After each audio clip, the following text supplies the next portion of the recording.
नमस्कार, आपका डॉक्टर देख रहे हैं आप और मैं हूं आपके साथ शमशेर सिंह। शरीर किसी बीमारी से ग्रस्त हो जाता है तो कुछ भी अच्छा नहीं लगता है। खाना पीना तो छोड़िए, बेहतर नींद का ना आना भी बीमारी की वजह से होता है। बात अगर शरीर की हड्डियों की हो तो परेशानी और भी बढ़ जाती है। सर्दियों के मौसम में हड्डियों की परेशानी और ज्यादा बढ़ जाती है। वहीं शरीर में अक्सर जोड़ों के दर्द पर भी ध्यान दिया जाता है। शरीर में अन्य स्थानों की हड्डियों पर होने वाले दर्द को नजरअंदाज कर दिया जाता है, यानी जोड़ों के दर्द पर हम ज्यादा फोकस रखते हैं, लेकिन बाकी शरीर के किसी हिस्से में अगर हड्डियों का दर्द होता है तो उसको हम नजरअंदाज कर देते हैं। लेकिन इस दर्द को नजरअंदाज करना हमारे लिए घातक हो सकता है, क्योंकि इन हड्डियों में कैंसर भी हो सकता है।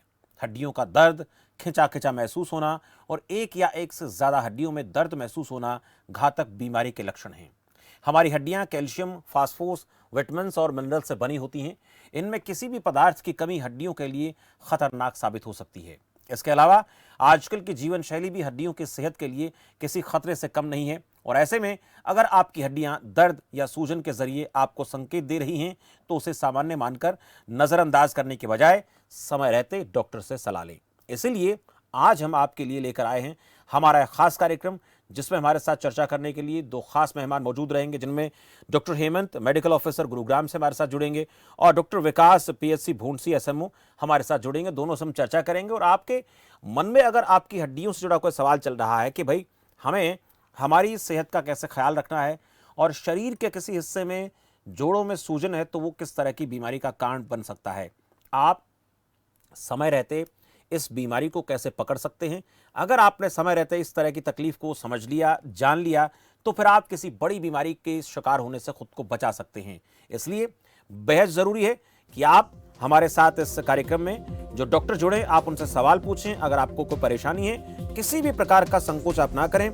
और दूसरी तरफ आपको ग्राफिक्स के जरिए हम लगातार दिखाते हैं कि आपकी सेहत के लिए, बेहतरी के लिए हरियाणा सरकार की तरफ से क्या क्या कोशिशें की जाती हैं, वो आपकी स्क्रीन पर इस वक्त ग्राफिक्स के जरिए आप देख सकते हैं। सीएचसी पीएचसी में डॉक्टर्स जो है वो लगातार सरकार बढ़ा रही है। मरीजों को तमाम तरह की सुविधाएं देने की कोशिश की जा रही है। इलाज के साथ साथ दवाओं का भी मुफ्त प्रबंध हरियाणा की मनोहर सरकार कर रही है। जागरूकता मुहिम का असर दिख भी रहा है। लोग जो है सरकारी अस्पतालों में बेहतर इलाज ले रहे हैं। जांच के लिए ग्रामीण शहरी क्षेत्रों में कैंप लगाती है सरकार। स्पेशलिस्ट डॉक्टर्स की नियुक्ति अस्पतालों में सरकार कर रही है। लेकिन एक जरूरी बात आपको बता दें कि ये जो कार्यक्रम है ये आपके लिए हम लेकर आते हैं कि आप अगर किसी प्रकार की बीमारी से ग्रसित हैं, पीड़ित हैं, तो आप अपनी बात जो है किसी के सामने खुलकर नहीं रख सकते, तो डॉक्टर से आप बात जरूर कर सकते हैं। बहुत से ऐसे लोग भी होते हैं जिन्हें कई बार जो है बेहतरी इलाज के लिए कोई अच्छा सुझाव, अच्छा परामर्श नहीं मिलता है, तो उस वजह से लोग जो है बड़ी बीमारी का शिकार हो जाते हैं। लेकिन आज का जो विषय है वो आपकी हड्डियों से जुड़ा मामला है। आपकी अपनी हड्डियों से जुड़ा कोई रोग आपको सता रहा है, आपको परेशानी है, तो आप इस कार्यक्रम में चर्चा करने के लिए कॉल जरूर करें। मेरे साथ डॉक्टर हेमंत, डॉक्टर विकास दोनों जुड़ चुके हैं। दोनों खास मेहमानों का स्वागत है। डॉक्टर साहब, बहुत स्वागत आप दोनों का। हेमंत जी, विकास जी, आपका इस कार्यक्रम में। डॉक्टर हेमंत जी, आप तक आवाज पहुंच रही है? जी जी। मैं सबसे पहले डॉक्टर हेमंत आपसे बात करना चाहूंगा। हड्डियों के रोगों को लेकर लोगों में एक धारणा है कि जोड़ों का दर्द या हड्डी का रोग होता है। इसके अलावा शायद लोगों को, बहुत सारे लोगों को पता नहीं होता कि इसके अलावा भी कई सारी बीमारियां हैं जो हड्डियों के दर्द का, रोग का कारण बनती हैं। ये जरा थोड़ा सा आप एक बार दर्शकों को समझाएं, डॉक्टर हेमंत। हेलो। हाँ जी। डॉक्टर हेमंत, मेरी आवाज सुन पा रहे हैं आप? हाँ जी, सुन पा रहा हूँ। डॉक्टर हेमंत, मैं जानना चाह रहा था कि हड्डियों से जुड़ा कोई रोग जब होता है किसी व्यक्ति को, तो अक्सर लोगों के मन में धारणा होती है कि जोड़ों का दर्द ही हड्डियों का दर्द है, इसके अलावा और कोई बीमारी है जिसको लेकर लोग जो है जागरूक नहीं है। क्या क्या दिक्कतें हड्डियों से जुड़ी हो सकती हैं आम आदमी को? हड्डियों में जैसे जोड़ों में दर्द होता है, घुटनों में दर्द होता है। अधिकतर जो ओल्ड एज के हिसाब से होते हैं उनके घुटनों में दर्द होता है सबसे ज्यादा। जी। उम्र के हिसाब से कैल्शियम की कमी हो जाती है, वो हम जनरली पता नहीं लगा पाते हम्म। कि कैल्शियम की कमी है या किस वजह से हड्डियों में दर्द है। हम्म। और टीबी भी होती है, हड्डियों की टीबी भी होती है, जिसका नहीं पता चलता है कि हड्डियों की टीबी है। जी। उसका भी हम जांच के थ्रू या डॉक्टर से मिलेंगे तो ही पता लगा पाते हैं कि हड्डियों की टीबी है या वैसे कोई है। और इसमें हड्डियों की कैंसर भी होती है जो हमें पता नहीं चल पाता, जैसे ओस्टियोमाइलाइटिस हो गई, ओस्टियोकार्सिनोमा हो गया। तो ये भी बीमारी होती है जो हड्डियों से रिलेटेड होती है। जी। तो आपने डॉक्टर साहब 2-3 बातें अहम बताई हैं, टीबी हो सकती है, हड्डियों का कैंसर हो सकता है। लेकिन मैं डॉक्टर विकास आपसे पूछूं कि जो ये कैंसर की बात है, टीबी की बात है या जोड़ों के दर्द की बात, किसी विटामिन की कमी की वजह से दिक्कत होती है, इसको कोई व्यक्ति कैसे पहचाने कि ऐसे लक्षण जो हैं वो आपको नजर आते हैं तो आपको अब तुरंत डॉक्टर के पास चले जाना चाहिए? कुछ लक्षण दिखते हैं क्या इस प्रकार की बीमारी में, डॉक्टर विकास? जी जरूर, इसके अंदर कुछ लक्षण दिखाई देते हैं। हम्म। खासतौर पे अगर कोई टीबी के लक्षण होते हैं तो आपको इसके साथ साथ आपका वेट लॉस भी हो सकता है, और कई बार ऐसा होता है टीबी के साथ खांसी भी हो सकती है अगर टीबी अगर सस्पेक्ट कर रहे हैं। इसके अलावा कैंसर के लक्षणों में होता है ज्यादातर कि आपका एकदम से वजन ज्यादा गिर जाना, और इसके साथ साथ आपको ज्यादा तेज पेन होना हड्डियों के अंदर। जो आपकी रिपोर्ट्स आती हैं उसके अंदर आपको ना कैल्शियम की कमी होती है ना कुछ और, इसके अंदर किसी तरह की कमी पाई जाती है, तो ऐसे लक्षण कैंसर भी हो सकते हैं, तो उसकी आगे जांच की जाती है। ये महत्वपूर्ण बात आपने कही है कि कुछ लक्षण नजर आते हैं, उन लक्षणों को नजरअंदाज नहीं करना चाहिए। डॉक्टर हेमंत, जो जोड़ों का दर्द होता है उसमें आपने कहा कि कैल्शियम की कमी से हो जाता है, क्या इसके अलावा जोड़ों के दर्द के और भी कोई कारण होते हैं जिनको हमें समझना बहुत जरूरी है समय रहते? और जैसे डॉक्टर साहब बता रहे हैं कि कुछ लक्षण नजर आते हैं, लेकिन जो हमारे खासकर जोड़ों के दर्द हैं वो आजकल देखा जा रहा है कि केवल उम्र बढ़ने के साथ साथ नहीं, छोटी उम्र में भी इस प्रकार के लक्षण आजकल नजर आते हैं। ये क्या कारण है? जो अपना सबसे मोटी चीज तो इसमें कैल्शियम की कमी होती है, कैल्शियम की कमी की वजह से होता है। और आजकल जो फिजिकल एक्टिविटी है वो बहुत ही कम हो गई है।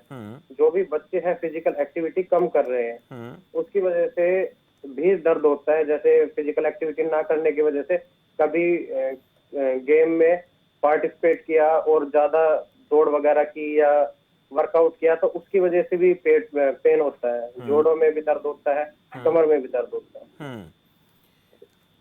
और डॉक्टर विकास, एक और चीज हम देखते हैं कि बहुत से लोगों को चलते चलते जो है हड्डियों के टूटने की परेशानी होती है। ये हालांकि बहुत कम लोगों में इस प्रकार की तकलीफ नजर आती है, लक्षण नजर आते हैं, बीमारी दिखती है। ये किस बीमारी का कारण है और ये क्यों होती है? एक तो कुछ आनुवंशिक बीमारियां होती हैं हड्डियों की, जिसमें बोन जो है वो मिनरलाइजेशन प्रॉपर नहीं होता, वो जेनेटिकल बीमारियां होती हैं। लेकिन जो रोजमर्रा की जो इस तरह की घटनाएं होती है उसमें आजकल का हमारा खान पान और जो हमारा पानी है वो एक बहुत बड़ा रोल अदा कर रहा है। खासतौर पे जो आरओ वाटर आजकल कई सालों से लोग पी रहे हैं उसमें मिनरल्स की क्वांटिटी बिल्कुल कम होती चली जा रही है, तो जिसकी वजह से हमारे बॉडी के अंदर वो पानी जाता है तो उसमें पूरा प्रॉपर मिनरल हमें मिल नहीं पाते। और दूसरा, ज्यादातर समय पहले जैसे लोग जो है अपने खाने में कैल्शियम भी पूरा रखते थे और धूप में भी बैठा करते थे। सर्दियों के मौसम की बात करूं तो विटामिन डी उन्हें भरपूर तौर पे मिलता था। तो ये चीजें जो आजकल जो कम होती चली जा रही है, और जो न्यूट्रिशन वैल्यू हमारी फूड की, खासतौर पे फास्ट फूड में जो नहीं है, जिसमें किसी तरह की भी न्यूट्रिशन वैल्यू की बजाय खाली जो है शुगर या आपके सॉल्ट ज्यादा होता है, तो उसकी वजह से भी हमारी बोन से मिनरल्स लॉस होते हैं। आपने खानपान को लेकर जिक्र किया। डॉक्टर हेमंत, आपसे मैं एक बात पूछूंगा। दूध जो है उसको एक बेहतर संपूर्ण आहार के तौर पर देखा जाता है, लेकिन आजकल बच्चे दूध कम पीते हैं। इसके अलावा जैसे डॉक्टर साहब ने बताया कि इस तरह का खानपान अपनी ज़िंदगी में उन्होंने जो है ग्रहण करना शुरू कर दिया है जिसमें ऐसे न्यूट्रिशन नहीं है जो हमारे शरीर को बेहतर रखें। दूध कितना बेहतर, कितना ज़रूरी है छोटे बच्चों के लिए भी, और उम्र बढ़ने के साथ साथ कितना महत्वपूर्ण ये पेय पदार्थ है? दूध तो बच्चों के लिए भी और बड़ों के लिए भी उम्र के हिसाब से बहुत ज्यादा जरूरी है। सबसे ज्यादा कैल्शियम दूध में होता है, और दूध हो गया, दही हो गया, दूध मिल्क प्रोडक्ट में सबसे ज्यादा कैल्शियम होता है। अगर कोई भी बंदा दूध रेगुलर लेता रहता है तो बहुत कम समस्या देखने को मिलेगी। उनके जोड़ों में दर्द, हड्डियां कमजोर होना बहुत ही कम लोगों में दिखाई देगी ऐसी। एक एसिडिक रिएक्शन बहुत आजकल आम हो गया है डॉक्टर विकास, जो हम देख रहे हैं कि आमतौर पर लोगों में एसिडिटी का बढ़ना, उसके बाद लगातार इस तरह प्रकार की शिकायत रहना, और वो भी कहीं ना कहीं कारण माना जा रहा है कि ये एक बहुत बड़ा फैक्टर है जो व्यक्ति को शरीर को अंदर से उसको खोखला कर देता है। नहीं, आप सही कह रहे हैं कि जो आजकल ये खान पान के अंदर जो खासतौर पर जो हमारा पानी है वो एक तरह से अल्कलाइन वाटर हमें नहीं मिल पाता। एसिडिक वाटर मिल रहा है हमें, और खाने में भी जो भी हम चीज लेते हैं उसमें एसिड की मात्रा ज्यादा बनती है। और टाइम से भोजन ना करना, जब भूख लगती है उस वक्त ना करना, तो एसिड हमारे स्टमक में क्रिएट हो जाता है, जिसकी वजह से जो है वो नुकसान पैदा करता है, ज्यादा एसिडिटी करता है। तो खास तौर पे जो आज का खान पान और खास तौर पे पानी है वो अल्कलाइन नहीं रहा है इतना, तो उसकी वजह से ये दिक्कतें आती हैं। और जितना भी फास्ट फूड आप कहेंगे उसके अंदर चाइनीज अगर जिस तरह के लाते हैं उसमें ज्यादातर जो है आपके एसिड की मात्रा ज्यादा होती है, तो ये चीजें ज्यादा आजकल जो है एसिडिटी का कारण बन रही है। हम्म। पाचन तंत्र एक महत्वपूर्ण शरीर का एक ऐसा कहीं ना कहीं जीवन का एक हिस्सा है। अगर वो ठीक ना हो तो फिर उससे शरीर में तमाम तरह के विटामिन बनना जो है वो बहुत मुश्किल हो जाता है। और जैसा आप लगातार एक बात बता रहे हैं कि हमारी जो जीवन शैली है, हमारा खान पान, वो सब कुछ बदल गया है और उस हालत में हमारे शरीर का जो एक पाचन तंत्र का एक क्रम है वो भी डिस्टर्ब होता है।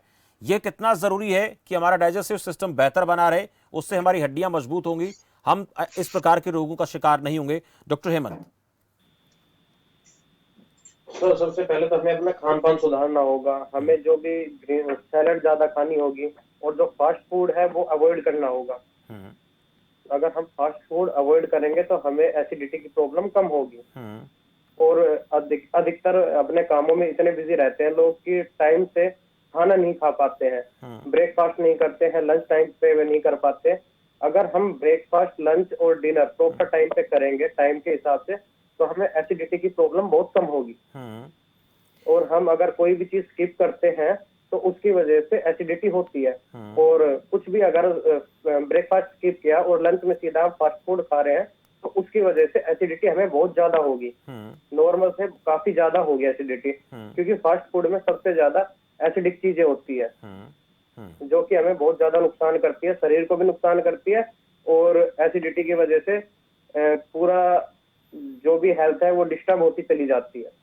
और इस चीज पे कोई ध्यान नहीं दे पाता है कि जैसे कि भाई सुबह लंच स्किप कर दिया है और दोपहर में वो फास्ट फूड कर लिया है, तो सोचते हैं कि हमने खाना तो खाया है, बट ये नहीं पता कि हमने प्रॉपर खाना खाया है, हेल्दी फूड खाया है या क्या खाया है। उस चीज पे हम ध्यान नहीं दे पाते हैं। हमें प्रॉपर फूड खाना चाहिए जो कि हेल्दी हो, ना कि फास्ट फूड पे ज्यादा ध्यान देना चाहिए। भूखे रह के या लंच या डिनर स्किप या ब्रेकफास्ट कुछ भी स्किप करते हैं तो हमें प्रॉपर अच्छा फूड, हेल्दी फूड लेना चाहिए, फास्ट फूड को अवॉइड करना चाहिए उस टाइम पे। तो जो इस वक्त दर्शक बातें सुन रहे हैं, समझ रहे हैं, उनके लिए महत्वपूर्ण है कि आप अपने खान पान को बेहतर रखें और टाइमिंग जो है वो आपके खाने पीने की वो सही होनी चाहिए। डॉक्टर विकास, जो कमर दर्द की बात करेंगे, आम एक तकलीफ है, बहुत से लोगों में ये बीमारी दिखती है, ये परेशानी का कारण नजर आता है और जैसे जैसे उम्र बढ़ती है ये दिक्कत और ज्यादा बढ़ जाती है। क्या कमर दर्द होना जोड़ों के दर्द का ये कारण है या फिर किसी और वजह से भी कमर दर्द हो सकता है?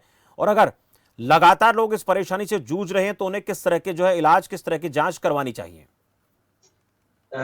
जैसा आप कह रहे हैं कि आजकल सबसे ज्यादा कमर दर्द का कारण जो है वो हमारा सिटिंग प्रॉपर ना होना ऑफिस में काम करते वक्त, और खास तौर पे हमारा जो मैट्रेस है सोने का या हमारे जो सोने का तरीका है वो गलत होना और व्यायाम ना करना और न्यूट्रिशन प्रॉपर ना लेना, ये आजकल ये कारण बनता चला जा रहा है। आजकल ज्यादातर लोग वर्किंग है, चाहे अपने आजकल जब कोरोना टाइम था तो घर से बैठ के भी कार्य कर रहे थे, तो एक कुर्सी पे बैठे रहते हैं 24 घंटे में से कम ज्यादा समय जो वो एक जगह बैठे बैठे बिताते हैं। तो और जो जिस तरह की कुर्सियां या जो बैठने की जो हमारे संसाधन है वो उस हिसाब से हमारे पीठ के हिसाब से नहीं बने होते। और कई बार जो है युवाओं में भी ये देखा गया है कि कुछ युवा जो कई बार अपनी तैयारी कर रहे होते हैं, सेना में भर्ती है इस तरह की, वो कुछ गलत तरह की कसरतें या तेज एकदम से वार्म अप हुए बगैर इस तरह के कार्य कर लेते हैं, जिसकी वजह से पीठ दर्द या अन्य जोड़ों की शिकायत भी हो सकती है। एक दर्शक है मेरे साथ, करमचंद यमुनानगर से, उनका सवाल लेते हैं, वो क्या कहना चाहते हैं। करमचंद जी, बहुत स्वागत है आपका। हाँ जी, नमस्कार जी। जी नमस्कार करमचंद जी।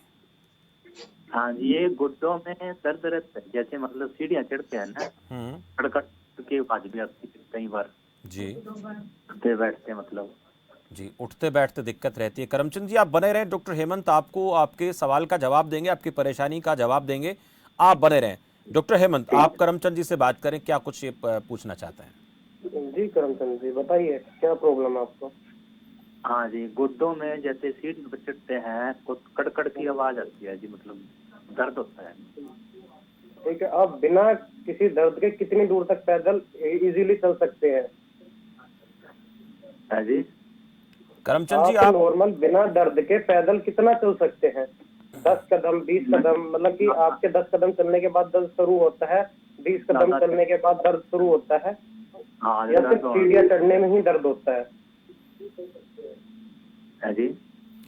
करमचंद जी, डॉक्टर साहब ये पूछना चाह रहे हैं आपसे कि आप जो है लगातार कितनी दूर तक कितने कदम पैदल चल सकते हैं? पैदल चलते वक्त भी आपको दर्द होता है या सिर्फ सीढ़ियों पे चढ़ने में ही दर्द होता है? नहीं, सीढ़ियों पे चढ़ते हैं जैसे। ठीक। सीढ़ियों पे चढ़ने में सिर्फ आपको दर्द होता है, तो आप में कैल्शियम की भरपूर मात्रा लीजिए, कैल्शियम इनटेक बढ़ाइए आप। और जो भी है आसपास डॉक्टर के पास नजदीकी डॉक्टर से जाके दिखाइए, वो एक्सरे करेंगे।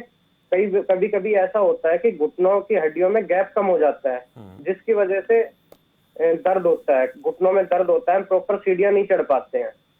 डॉक्टर साहब एक चीज़ और जानेंगे, जैसे करमचंद ने पूछा कि इनको क्या खाने पीने में कैल्शियम बढ़ाने के लिए क्या चीज़ें जो है लेनी चाहिए, क्या ले सकते हैं करमचंद जी? तो सबसे अच्छी चीजें तो इसमें यही है, दूध और दही जो अपना नॉर्मल रूटीन में होता है, सबसे ज्यादा उन्हीं से मिलता है। और बाकी जो टैबलेट्स वगैरह आती है वो तो आउटसोर्स में है, मतलब बाद की चीज है। सबसे पहले दूध और दही या जो भी मिल्क फूड है वो लेना चाहिए प्रॉपर मात्रा में। जी, चलिए बहुत शुक्रिया करमचंद जी, आपको आपके सवाल का जवाब मिला होगा। अगर ज़्यादा दिक्कत है तो आप एक बार अपना एक्सरे करा लें, और जो डॉक्टर साहब ने आपको बताई हैं चीज़ें उनका आप सेवन करेंगे तो उम्मीद करते हैं कि आपको इस दर्द में राहत मिलेगी। और फिर भी अगर आपको आराम नहीं मिलता तो एक बार आप डॉक्टर से ज़रूर संपर्क करें। डॉक्टर विकास, ऐसी चीज़ें उम्र बढ़ने के साथ होती, इसमें कोई शक नहीं है, लेकिन हम बहुत बार देखते हैं कि किसी व्यक्ति ने रात को जो है नींद ली है और वो जिस करवट सोया है सुबह उसी करवट उठता, लेकिन इस दौरान उसके कंधे में, उसके कोहनी में या किसी कमर में दर्द हो जाता है। और जिन चीज़ों पर जैसे आपने कहा कि सोने की जो हमारे आजकल साधन है, बेड पे सोता है बंदा, या चारपाई पे या तख्त पे, जहाँ पर भी नींद लेता है, उसमें कई बार करवट बदलना या फिर शरीर के किसी हिस्से को दबाकर सो जाना, ये भी कई बार दर्द के कारण बनते। तो ऐसे लोगों को आप क्या सलाह देंगे?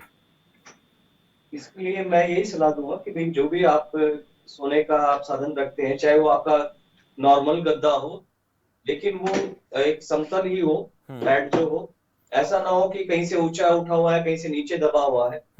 दूसरी चीज ये है कि तकिए का इस्तेमाल भी हमें अपने गर्दन के हिसाब से ही करना चाहिए कि भाई कितनी ऊंचाई तक। कई लोग तकिया मोड़ के सोते हैं और गलत पोस्चर में सो जाने की वजह से कभी कंधे में भी दर्द हो सकता है। तो तकिया और खासतौर पे जो आपका मैट्रेस है, इस पे बहुत ध्यान देना चाहिए। अगर तकिया सही नहीं है तो सर्वाइकल की भी कई तरह की प्रॉब्लम हो जाती है, गर्दन में दर्द हो जाता है और जो आपको चक्कर भी आ सकते हैं, उल्टियां वगैरह भी हो सकती है। तो और सबसे जरूरी चीज मैं यही कहूंगा कि अगर आप गलती से इस तरह का आपके साथ होता है तो आप व्यायाम जो है, कोई भी आप नॉर्मल व्यायाम जिसमें योगा भी आप लाइट एक्सरसाइज कर सकते हैं, अपने सभी ज्वाइंट्स को आप मूव कर सकते हैं। खासतौर पे सर्दियों के मौसम में एक और सलाह देना चाहूंगा कि जो आप भी हैवी चीजें खाते हैं, प्रोटीन या किसी चीज की, तो वो शाम के वक्त से पहले ही खाइए, दिन ढलने से पहले, ताकि उनका डाइजेशन प्रॉपर हो जाए। नहीं तो आजकल जिस तरह की प्रोटीन की जो ज्यादा कई लोग इस्तेमाल करते हैं और रात को देर रात खाते हैं, तो उसका डाइजेशन नहीं होने से यूरिक एसिड की मात्रा भी बढ़ जाती है, जो ज्वाइंट पेन का कारण एक आजकल बहुत ज्यादा बन रहा है।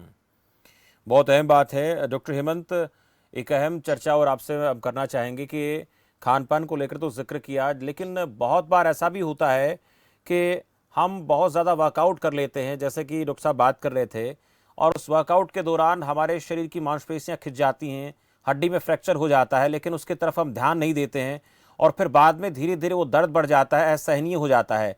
ऐसे में क्या सावधानी रखनी चाहिए और किस तरह के हमें जो है इलाज को लेकर के तैयारी करनी चाहिए? जैसे कोई भी हम वर्कआउट करते हैं, जिम में जाते हैं, या कोई भी एक टेक्निक होती है वेट उठाने की, और वो वेट टेक्निक हम ध्यान में ना रखते हुए ऐसे ही बिना किसी टेक्निक के वेट उठाते हैं, तो उसकी वजह से हमारी कमर में दर्द होता है, घुटनों में दर्द होता है। वो चीज हमें अवॉइड करनी चाहिए। और अधिकतर आजकल जो यंग जनरेशन है वो बॉडी बिल्डअप के लिए प्रोटीन, स्टेरॉइड्स वगैरह लेती है, जो कि हमें नहीं लेने चाहिए। ये बहुत ज्यादा नुकसानदेह होता है शरीर के लिए। जो भी स्टेरॉइड लेते हैं, स्टेरॉइड जो भी होता है अपनी बॉडी में जाके अपनी हड्डियों को कमजोर करता है, जिसकी वजह से हड्डियां बहुत जल्दी टूट भी सकती है, उनकी डेंसिटी वीक हो जाती है, जिसकी वजह से कोई भी अगर बिना टेक्निक से वेट उठाएगा या कोई चलते चलते भी फिसल गया तो उनको फ्रैक्चर इजीली हो जाएगा, बहुत ही जल्दी फ्रैक्चर होगा। तो हमें ये चीज अवॉइड करनी चाहिए। और ये भी देखा और गया है कि जी डॉक्टर साहब बोलिए। हाँ, कोई भी अपना पोस्चर है बैठने का, लेटने का, वो टाइम टू टाइम चेंज करते रहना चाहिए। हमें लंबे टाइम तक एक पोस्चर में ना ही बैठना चाहिए, ना अच्छा, ही लेटे टाइमिंग को रहना लेकर चाहिए। जानेंगे डॉक्टर साहब। डॉक्टर हेमंत, आपसे पूछूंगा कि जो लगातार लोग आजकल टीवी पे, स्क्रीन पे, या फिर हम जैसे लोग भी लगातार काम एक ही मुद्रा में करते रहते हैं, तो अमूमन कितनी मिनट के बाद हमें जो है अपने इस मुंह को चेंज करना चाहिए, अपने इस एक जगह स्थिरता को चेंज करना चाहिए, जो एक जगह टिक कर बैठकर काम करते हैं, अमूमन कितनी देर बाद? कम से कम 15 मिनट से आधे घंटे में हमें अपना पोस्चर चेंज कर लेना चाहिए। अपने शरीर का जो एक जगह हमने स्थिरता, मान लो हम बैठकर काम कर रहे हैं या जिस भी तरीके से काम कर रहे हैं, उसको हमें थोड़ा सा बदल लेना चाहिए। डॉक्टर विकास, एक ज़रूरी चीज़ और आपसे जानेंगे कि हड्डियों के टूटने के बाद अक्सर देखा गया है कि लोग जो है बहुत से ऐसे नुस्खे अपनाते हैं जिसमें देसी इलाज भी शामिल है, और बहुत बार ऐसा देखा गया है कि छोटा सा फ्रैक्चर हुआ है लेकिन उसके बाद हम किसी ऐसे वैद्य के पास चले गए हैं जिनको ज़्यादा जानकारी है नहीं, किसी के कहने मात्र से चले गए हैं, और फिर वो वहाँ जाकर ये बीमारी, ये परेशानी कई बार बढ़ भी जाती है, और ऐसी परेशानी का फिर कोई इलाज भी नहीं होता है। ये बहुत बार देखा गया है। हम किसी के कहने सुनने के बाद अस्पताल में न जाकर, डॉक्टर के पास न जाकर, एक्सरे न करवाकर ऐसे लोगों के पास चले जाते हैं। हालांकि हम सबको गलत नहीं ठहराएंगे, पर बहुत से लोग ऐसे भी हैं। आप बिल्कुल सही कह रहे हैं। खासतौर पे हड्डियों से संबंधित फ्रैक्चर के मामले में कभी भी इस तरह से नहीं करना चाहिए। सबसे पहले हमें एक्सरे करा के किसी बेहतर ऑर्थोपेडिशियंस को दिखाना चाहिए, किसी डॉक्टर को दिखाना चाहिए। और मैं ये कहूंगा कि अगर उसमें कोई चीज आती है, अगर आपके कोई जनरल फिजिशियन है, उनको भी आप एक्सरे दिखा सकते हैं। अगर उसमें कोई टूट फूट है तो वो जो है आपको ऑर्थोपेडिक्स के पास रेफर कर सकते हैं। ऐसे बहुत से केसेस हमने देखे हैं जिसमें लोग इस तरह से किसी के चक्कर में फंस जाते हैं और वो गलती से टूटने के बाद गलत हड्डी जुड़ जाती है और वो आगे तक जो उनको तकलीफ देती रहती है। और साथ साथ युवाओं में अगर कहीं शुरू के वक्त में ऐसा हो जाता है तो उनको खासतौर पर सेना या पुलिस की भर्ती से भी वंचित होना पड़ जाता है। रीढ़ की हड्डी हमारे शरीर का महत्वपूर्ण अंग है, और इसका कोई भी पॉइंट अगर प्रभावित होता है किसी चोट की वजह से, किसी और वजह से, तो ये लाइलाज बन जाती है। इसका कहीं पर डॉक्टर हेमंत इलाज है, या फिर ये एक ऐसी बीमारी है जिसका इलाज नहीं है, सिर्फ सावधानी, सुरक्षा, यही एक बचाव है? देखिए, सबसे पहले तो सावधानी सुरक्षा ही इसका अच्छा इलाज है।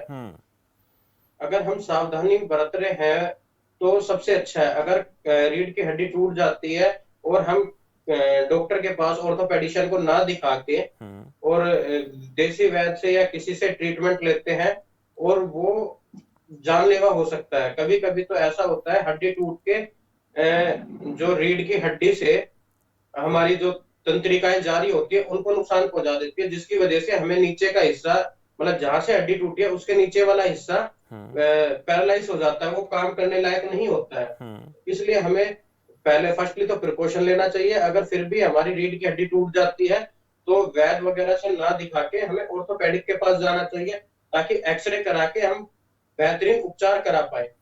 ऐसा कोई नहीं है कि उपचार ना हो, उपचार सब चीज का है। आज जो भी है, जिसकी भी हड्डी टूटती है, सबके आसपास या सबके एरिया में सरकारी अस्पताल तो सबके में ही होता है। वैद्य के पास ना जाके सरकारी अस्पताल में जाके दिखाए, वहां पे सारा फ्री इलाज होता है। डॉक्टर विकास, नहीं लेना चाहिए रीढ़ की हड्डी को लेकर, इसमें लापरवाही नहीं बरतनी चाहिए। डॉक्टर विकास, जो शरीर में किसी भी विटामिन की कमी हो जाती है तो उससे हमारे शरीर के अंग प्रभावित होते हैं, लेकिन अगर हड्डियों की बात आपसे करूं तो कितनी उम्र के बाद अगर कोई परेशानी दिखती है तो हमें एक बार डॉक्टर को दिखाना चाहिए, अपनी जांच करवानी चाहिए, और उसके बाद जो हमें सुझाव दिए जाते हैं उसके लिए जो दवाएं हम लेते हैं, कैल्शियम की दवाएं लेते हैं, विटामिन डी की दवाएं भी हम लेते हैं, ये क्या हम किसी से भी अपनी जांच करा के उनको लेना शुरू कर सकते हैं, या फिर कंटिन्यूटी रख सकते हैं, या जरूरत पड़े तो इनको बंद भी कर सकते हैं अगर हम ठीक हो जाते हैं तो? डॉक्टर विकास, लगता है डॉक्टर विकास तक आवाज नहीं पहुंच पा रही है। हेलो। जी डॉक्टर हाँ साहब। जी। डॉक्टर साहब मेरा सवाल हाँ मैं आवाज पहुंच रही है मेरी आप तक?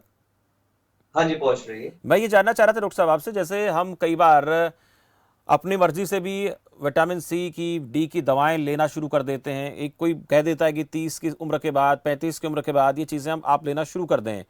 ये क्या अपने आप लेना शुरू कर सकते हैं या फिर अगर कोई कमी आई है तो ही लें, अदरवाइज ऐसा हम कोई कदम ना उठाएं? और ये क्या हम किसी से बिना पूछे भी ले सकते हैं? क्योंकि बहुत बार देखा गया मेडिकल स्टोर पे जाते हैं, जोड़ों में दर्द लगता है तो कैल्शियम की दवा ले लेते हैं, उसको फिर लेना शुरू कर देते हैं।